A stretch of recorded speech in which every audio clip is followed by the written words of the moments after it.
Hey, it's Mike. Thanks for tuning back in. So yesterday was Sunday. Didn't get a video out, and it felt kind of good. Took a little break unexpectedly. Busy weekend.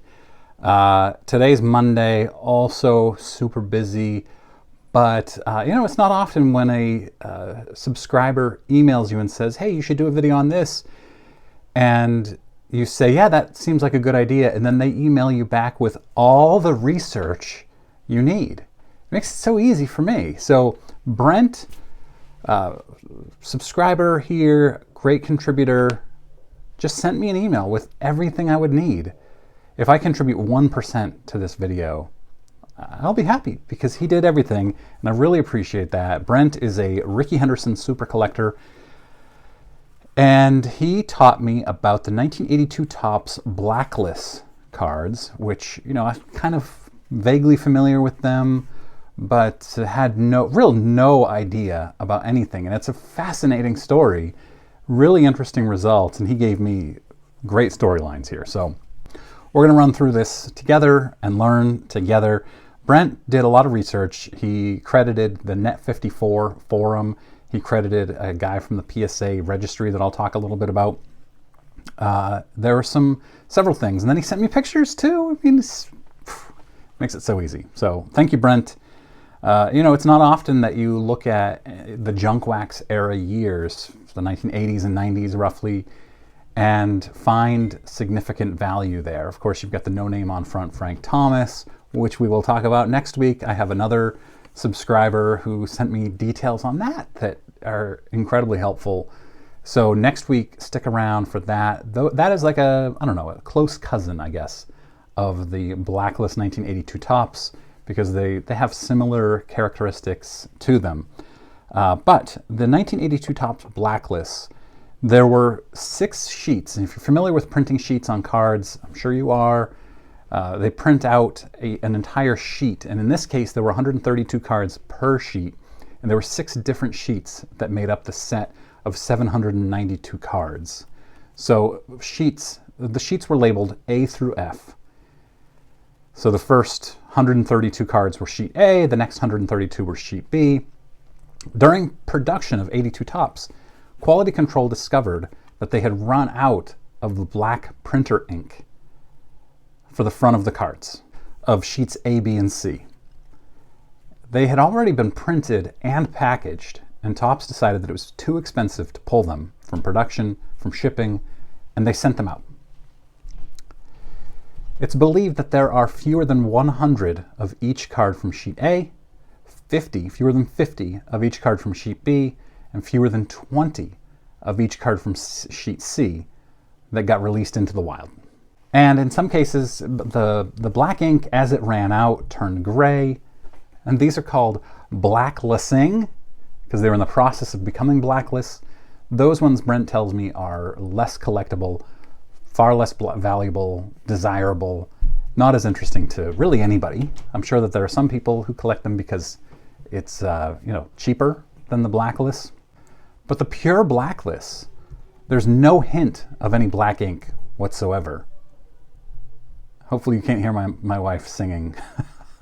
She's doing some cleaning upstairs, and she likes to sing. So pure blacklist, which is labeled by PSA and by the other companies as Blacklist on their labels. No sign of black ink. The facsimile auto in 1982 Topps is gone. It doesn't exist at all. So when I saw this, the first picture, I thought, man, I hate those facsimile autos because I'm an autograph collector. I would love to have one of these so I could get autographs in its place. And the first player I thought of 82 Topps was Rickey Henderson, which is the greatest 82 Topps card. It's probably the best Rickey Henderson card in terms of the pose. The photo is amazing. So I went upstairs to look at my collection to see if my 1982 Topps Rickey Henderson was blacklist, and of course, it's not. You can see it's got the facsimile autograph there. Another part of it is the black. It's very, very faint. There's a black line border around the photograph. So mine is not. You should check yours to see if they are, and we'll show a little example of why it might be important to check yours. Also, another feature of these is that the photo is more faded. And you see that in this example that I'm showing here, where one is Blacklist and one is not. The photo is more faded because there's no black ink mixed in with the other inks. On the All-Star cards that they had their names printed in black, the names are just missing altogether. The in-action cards that are Blacklist are only missing that very, very faint black border around it. Not faint, it's more thin. Those are much harder to spot, so you got to check those very carefully. The most valuable cards in here, in the 1982 Topps, the most valuable Blacklists are the Nolan Ryan on the B sheet, the Dale Murphy on the B sheet, the Rickey Henderson on the C sheet. Remember, C sheet is fewer than 20 in existence, believed. And then the Jack Morris and the Alan Trammell also from the C sheet. The priciest known sale was for $7,500 for a Nolan Ryan PSA 9 Pop 1 in 2019, before the boom. And there's a video of the guy who bought it, and he calls it, Nolan Ryan super collectors, or Nolan Ryan player collectors, call Nolan Ryan grails the Noli grails. And so his video calls it a Noli grail. I think that's pretty neat. It's fun. So yeah, the Noli grail is the 1982 Topps Blacklist Nolan Ryan. Now, these Blacklist collectors also talk about the fact that many of them are just sold privately in private groups, like on Facebook or in the Net54 forums or wherever, because if you are a collector of them, you know other collectors. And so you can, if you have a duplicate, you know you can just sell it to somebody else who you already are familiar with. So nobody really knows what the highest, I guess in most cases, you don't really know what the highest card sale is. But knowing that before the boom, a Nolan Ryan went for $7,500 is pretty telling at the values of some of these. I looked on eBay, there are none available, not even commons, but Brent told me that they usually commons go for under $50 on eBay. These super collectors also say that the last known star from the C sheet in a public sale was more than 5 years ago. Brent says that the Rickey Henderson is probably the most valuable. PSA population is 5. There is 1 7, 2 8s, 1 9, 1 authentic. Brent thinks that if the PSA 9 went public for sale, it would go into the 5 figures, which seems very, very believable. I think well into the 5 figures. Considering the Nolan Ryan, there are 2.5 times as many, theoretically, because it's from the B sheet, and that went for $7,500 before the boom. It's reasonable to think that the Rickey would go well into the 5 figures now.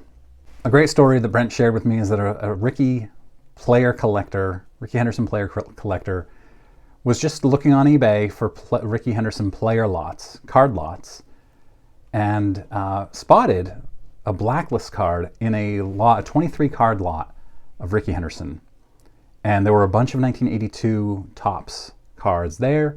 One of them didn't have the facsimile signature. So it's easier to spot that it's missing that signature because it's next to other ones. And I wonder if this person would have noticed it if it hadn't been next to other ones. Because I think it's harder to notice that there's something missing when it's not next to other ones where that thing isn't missing.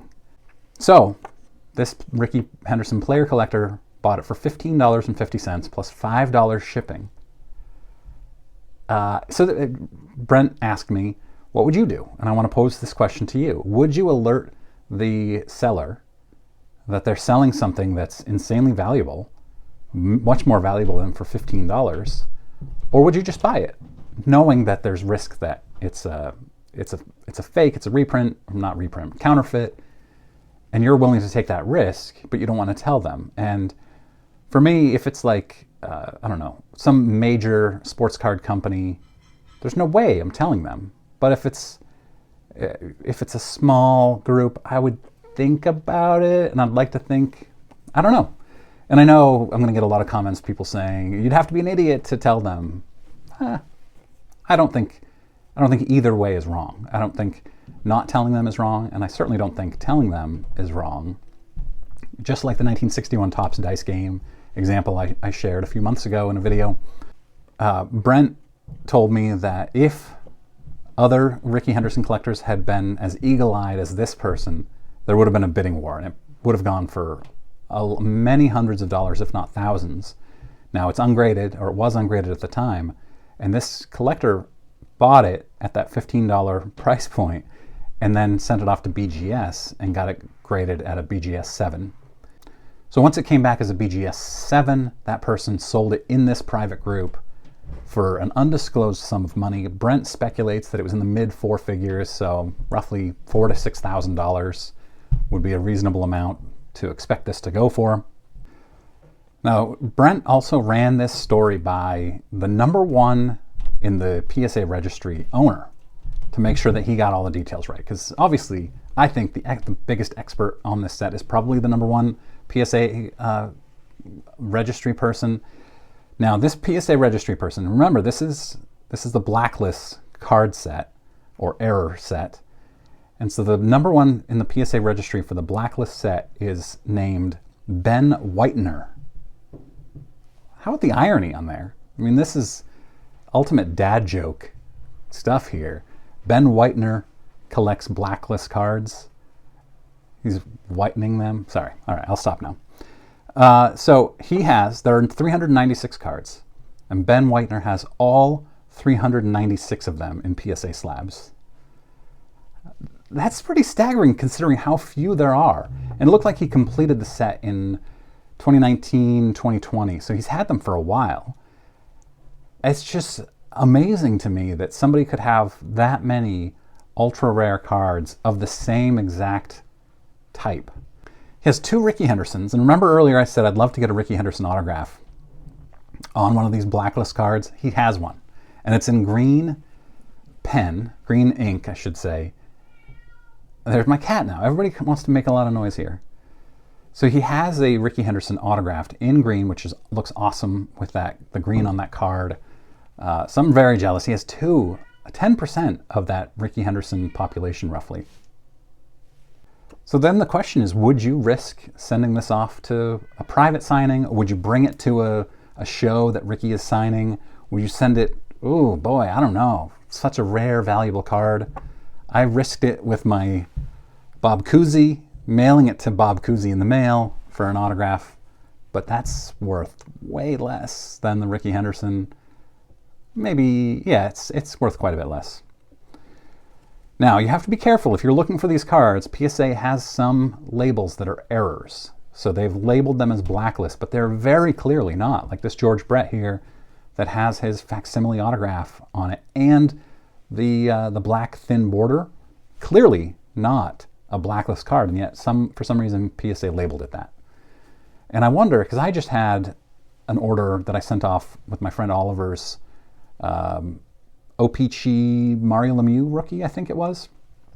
And I put in the order that it was Topps instead of OPC, and they sent it back to me with a Topps label. And I wondered, are they even looking at the card to classify it or to identify it in the correct set? Or are they just trusting what I put in there? In that case, it sure seems like it, because it clearly says OPC on the card, and I wasn't paying attention when I entered it in. So if I send in a 1982 Topps Rickey Henderson and I put in Blacklist, are they just going to put that on the label? I don't know. Although Brent does say that PSA has gotten better about it. So that's what I've got today. This was really fun. I loved this one. If you have any ideas like this, feel free to email them to me, thejunkwashhero@gmail.com. You don't have to do all the research. Brent did, and that's very much appreciated, so thank you, Brent. But I love these stories. I don't want to just talk about error cards. I want to know, what is the story? I don't want to just talk about a vintage set. I want to know, what is the story behind it? That's the best part of this. If you're new here, click that subscribe button. I do 4 to 5 times a week videos. I really appreciate you guys watching. Have a good week.